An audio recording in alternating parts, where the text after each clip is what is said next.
Hey Simon, what's up? This is kind of my final project for a bunch of different things that I'm showing you now. I thought it'd be easier to actually just describe it in a video and then provide links to everything I'm doing because I think some explanations needed because what I did was a tiny bit unorthodox. But yeah, so first let's just take a quick look at the actual learning pathway that I had. So you see here, so the beginning stuff, and then custom module 6 weeks, custom module 2 weeks, Photoshop, and then web development here. So I guess this 2 should actually be on that side of the 6. Because what I was doing was I did the YouTube closed captioning for those 2 weeks, and that was all submitted to you, all well and done. And then for the custom module for 6 weeks, 1 week was spent on After Effects, and I actually was going to do that for more, but the reason I decided to only spend I'm speaking kind of quickly, my apologies. The reason I decided to only do 1 week on After Effects was because my students didn't need it as much as I thought they would, at least right now. I think they'll need it more later, and as they need it more, I will continue to learn more. So I really only spent 1 week on After Effects. So that's 1 week of the 6. The next one I actually spent learning to do things like screencasting. So for example, what I'm doing now is screencasting. You're seeing a Cartesian theater right now because I'm using this program called OBS, that one, and right now I have it set to record whatever's on the screen. So because itself is on the screen right now, it's recording that, and it's what's on the screen is also OBS recording itself. So yeah, you get this Cartesian theater. But yeah, you can do a lot of cool things with OBS. Like for example, if I move video capture device here up to the front, you can see that there's me. And I could move this around. I could, if I wanted to, resize this, so I could just be talking to you. But yeah, so basically I spent the first week doing Adobe After Effects, and then the second week of that 6-week custom module block doing this, OBS, which I believe stands for Open Broadcast Software. There'll be a link to that in the description. And so yeah, you can do a bunch of different things. You can record windows individually if you want. I'm just going to leave this here. Or you could just record the screen. And because I'll be switching out through a couple of applications, I chose to do the screen. So okay, let's go back to Chrome for a second. So that's the first 2 weeks, After Effects and screencasting. Then actually I spent the third week of that 6 doing a podcast with my friend. So we actually created something on SoundCloud, and let me just bring it up. Yeah, there we go. Living with Intent. So, yeah, we did this. We filmed 2 so far. He's editing the second one, so we only have 1 up. But yeah, I spent the third week doing this, and so 35 minutes. This one is kind of talking about what this podcast is going to be, and I'm doing it with my friend Will. So let me just play you the intro of this so you can get a feel for it. This will also be linked in the description of the YouTube video that I'm creating now.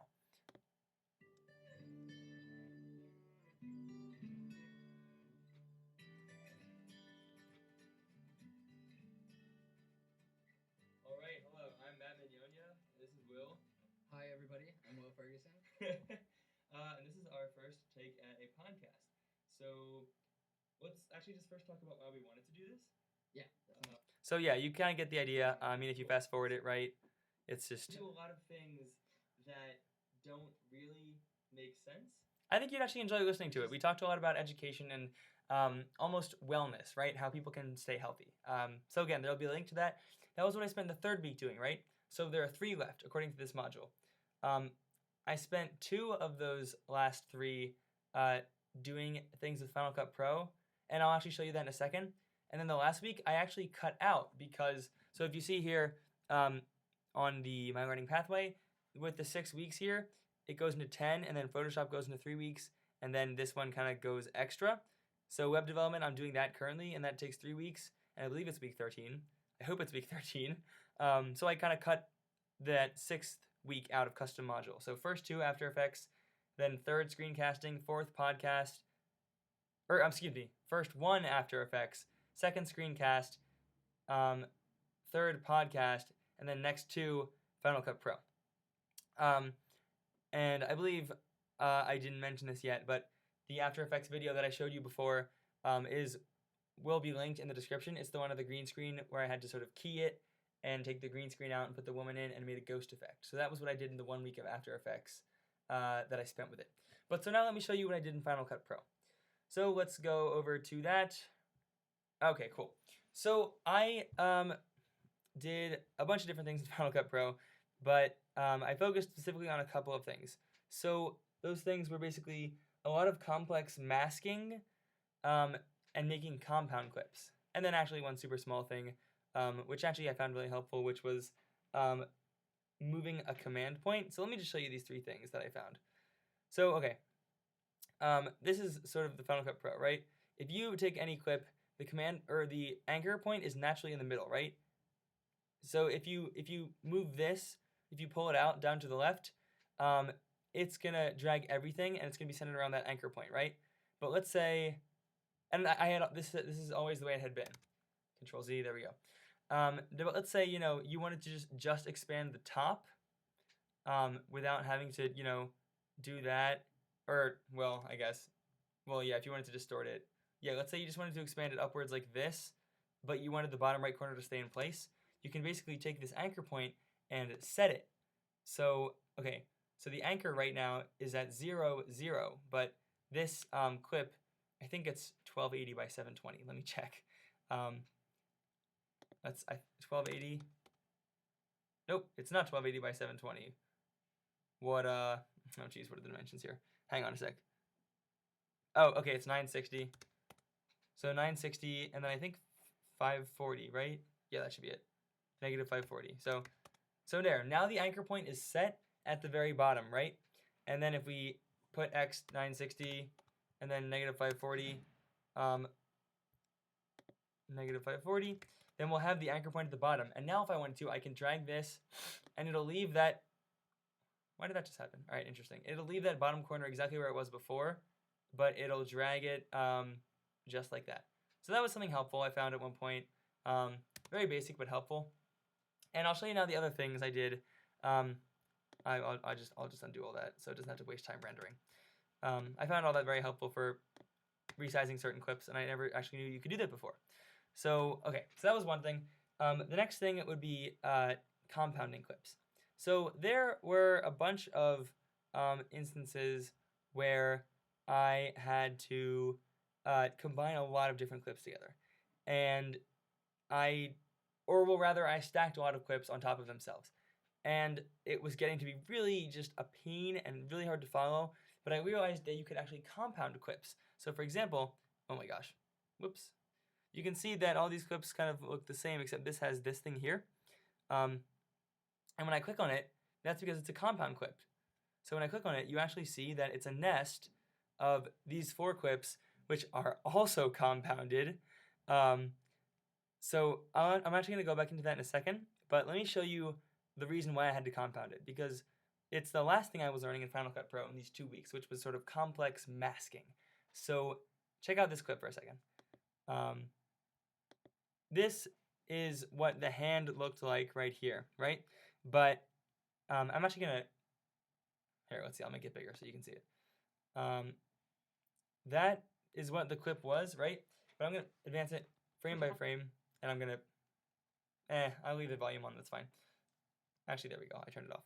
I'm going to advance it frame by frame, and so you can see here, my hand's kind of moving, and then all of a sudden, I lose my, my finger becomes kind of translucent like that, right? And so as the thing starts to go, it moves and bends in a sort of impossible way that one's finger wouldn't be able to. That was the point of this clip, and I realized that you could accomplish that with just lots and lots and lots of masking. So let's actually open this clip, and I'll show you what I'm talking about. Let me just give myself a little more room to see this here. All right, so these are all the compounded clips. So these clips all together created that one thing. So let's actually open this one and see what we have in here. Okay, this actually didn't even need to be a compound clip. Look, this is just one clip. But look, if you see, look how tiny it is. I'm going to zoom in on this. If you see, basically what I did was I drew a mask on that clip before, and I outlined the finger, and then I animated it so that it would go like that. And the reason I was able to animate it like that was because I also put the anchor point right there. So that is the first clip in that series of compound clips. It's this finger animating itself, right? Okay, now the next one, oh, we're really zoomed in still, wow. Okay, the next one was this hand motion one. This one also doesn't need to be this one is a compound clip. Okay, because this, I wanted my hand here to sort of, the hand here, I wanted that to stay there. And what happened was just that my hand actually moved too much in the clip. So I took a short part of this clip and repeated it a bunch, which are all these blue things. So this clip is the exact same as this one, exact same as this one, exact same as this one. The reason I did this is because I wanted the hand to stay there, and I just put cross dissolves so it would look like the hand wasn't really, or the clip wasn't changing when it really is. So this is what it looks like when it's being played. Yeah. You can tell a tiny bit that it repeats, but it looks pretty good, I think. So that's the second one here, right? So I have that finger moving above that. Now this one is, what's happening here is this. It's this finger going up like this.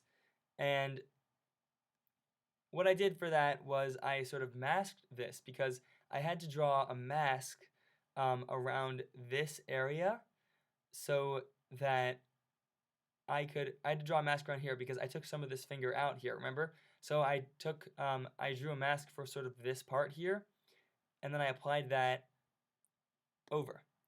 And then this last one here, is this the same thing?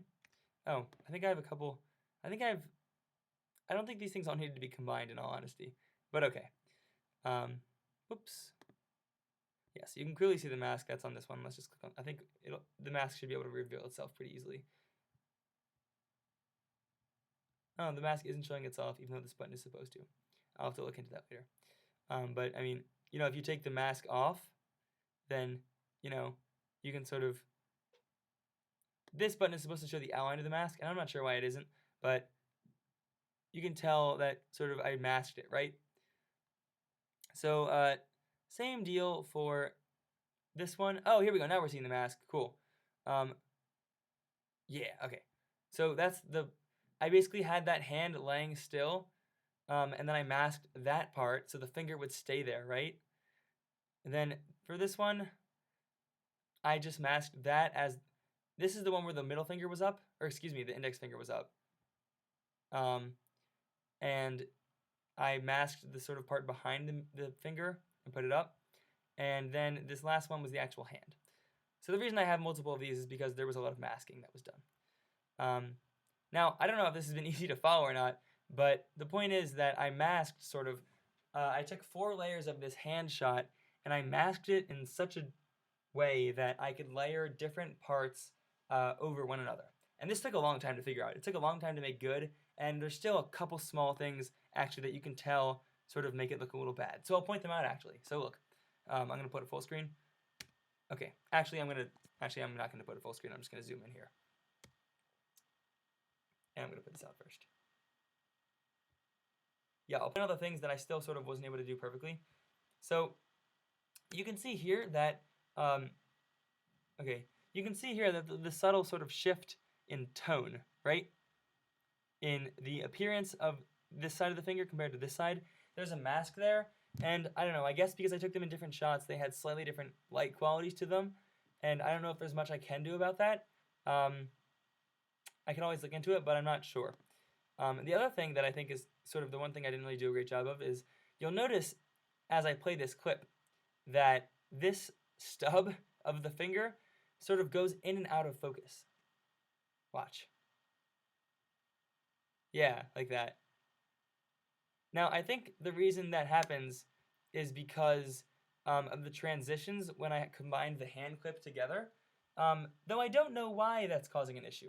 I'm pretty sure that that sort of, that aspect of the finger pulsing is in line with the transition. So I'm not sure why that happened, but that's why it is happening. That's why that's there, I believe.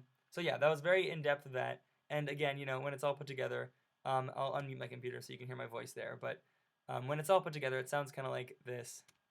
And through using optical illusions, Ramachandran was able to visualize impossible positions, and people's phantoms actually took those impossible positions. But I think yeah, so that was that. And I just put a blending mode on this finger, so I made it opaque, a little bit opaque, and then put a blending mode on it, which is why it's a little like that. The one other really brief thing I did with masking in this, which was really fun, I thought, was this clip right here, where, hang on. you use There we go. Something like a mirror box. So look, that's a mirror, right? So my hand should be reflected there, but I masked it. And I'm gonna mute it again just for the sake of showing you. But I masked it, and this is what it looks like. It slowly starts to fade back into focus, right? And so I did that just by sort of when the hands were here, I took a still of this, and then I masked this part. I don't know why it's not showing up here. Sometimes it doesn't show up here, and I don't know why, because it's always a cop-out to say, oh, sometimes it doesn't show up. But I'm not sure why it isn't there. So yeah, that part just didn't, the masking isn't really showing up right now. Don't know why again. But yeah, I masked basically this area, and I put it over this clip. So look, if I just show you this clip, this is what's happening, right? Right? But because I masked this one and put it over, and I made the opacity of this one reduce as time goes over, it looks like that. And it starts to come in. And this one, actually, you can tell is sort of masked, because check it out. When I start playing the clip, you can see instantly that, look, the shadow for the hand cuts off in a perfect line, which it would not. It cuts off in a line, which is weird, because I masked it. So that was the shape of the mask. Right? Yeah, there you go. You can see it now. All right, well, that was the mask. That was all the masking I did in this.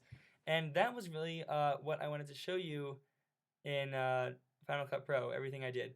So I'll have the links to basically those videos I was talking about, because those videos are published on my YouTube channel and also published on a different channel. But basically, yeah, After Effects for 1 week, screencasting with this program, OBS, for another week, the podcast for a third week.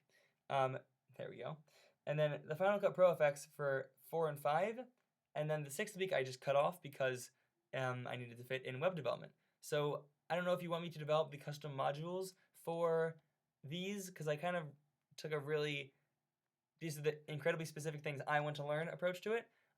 If you want me to do one, I could probably do one for, frankly, OBS or the podcast. But I think doing it for After Effects or Final Cut Pro would be difficult based on the nature of the editing and the work. So yeah, just email me, talk to me in class, let me know if you want me to do a custom module for the screencasting and the podcast. But otherwise, that is it, Simon. Thanks. I'll see you in class.